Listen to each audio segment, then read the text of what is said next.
এই ভিডিওর মধ্যে ক্লাস 10 এর অনুশীলনী 5.5 এর 17 নম্বর অঙ্কটা করব। এখানে কি বলা আছে, সমান্তর প্রগতির এই যে সমান্তর প্রগতিটা দেওয়া আছে, ঠিক আছে?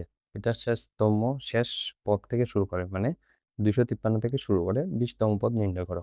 এখানে দেখো মানে কি, এটার মানে এই লাইনটার মানে কি, দেখো তারা সমান্তর প্রগতিটা 3 থেকে স্টার্ট করেছে, মানে এভাবে এদিকে গিয়েছে, ঠিক আছে? 3 এর পরে যোগ করেছে কত, 5 যোগ করেছে 8, 8 এর সাথে 5 যোগ করেছে, এভাবে গেছে। আমাদের বলেছে এটা থেকে শুরু করতে, মানে 253 থেকে শুরু করতে আমরা যাব কিভাবে, এভাবে, ঠিক আছে? এদিকে যেতে বলেছে, এদিকে গেলে মানে যে এটার 20তম পদ কত আসবে সেটা আমাদের বলতে বলেছে, ঠিক আছে? তো এখানে দেখো কিভাবে করবো। তো প্রথমে সমান্তর প্রগতিটি কি হয়ে যাবে, সমান্তর প্রগতিটি, দেখো সুতরাং সমান্তর প্রগতিটি কি হয়ে যাবে, আমাদের বলেছে এটা থেকে শুরু করতে, তাহলে 253। তো এটার আগের সংখ্যা এখানে কত ছিল, দেখো এটার আগে কত, মানে 5 বিয়োগ করতে হবে এখান থেকে, তাহলে কত, 248।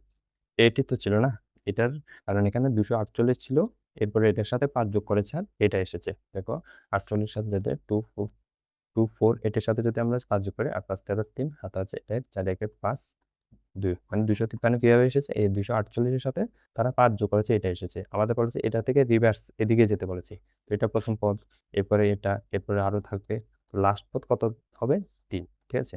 এটা, তো এটার ক্ষেত্রে সুতরাং এ ইজ ইকুয়াল টু কত হয়ে যাবে, এ ইজ ইকুয়াল টু হয়ে যাবে, এটা হচ্ছে এবার প্রথম পদ, তাহলে 253। এবার ডি ইজ ইকুয়াল টু কত হয়ে যাবে, ডি ইজ ইকুয়াল টু হচ্ছে 248 থেকে 253 বিয়োগ করবো, 248 থেকে 253 বিয়োগ করলে কত আসবে, -5, ঠিক আছে? তো দেখো এবার 20তম পদটা বার করবো। তো আমরা কি জানি, যেহেতু A N is equal to A plus N minus 1 D, ঠিক আছে? তাহলে দেখো এ এন কত নাম্বার পদ, 20তম, দেখো এখানে বলছে 20তম, মানে এন এর ভ্যালু হচ্ছে 20, এর ভ্যালু কত, এর ভ্যালু হচ্ছে 253, 253 প্লাস এন, এন এর ভ্যালু, এন মানে কত, 20 মাইনাস 1, ডি এর ভ্যালু কত, -5। তো এটা যদি করি 253, এখানে কত, এখানে +19 -5, ঠিক আছে? মানে 19-এর সাথে 5-এর গুণ আর চিহ্ন আছে মাইনাস, তো এখানে যদি গুণ করি 253 প্লাসে মাইনাসে কত হয়ে যাবে, মাইনাস, আর 5 19 কত হয়, 5 19 95। তো এখানে 253 থেকে যদি আমরা 95 বিয়োগ করি কত, 13 থেকে 5 বিয়োগ করলে 8, হাতে আছে 1, এটা হয়ে যাবে 10। তো 15 থেকে 10 যদি বিয়োগ করি 5, ঠিক আছে?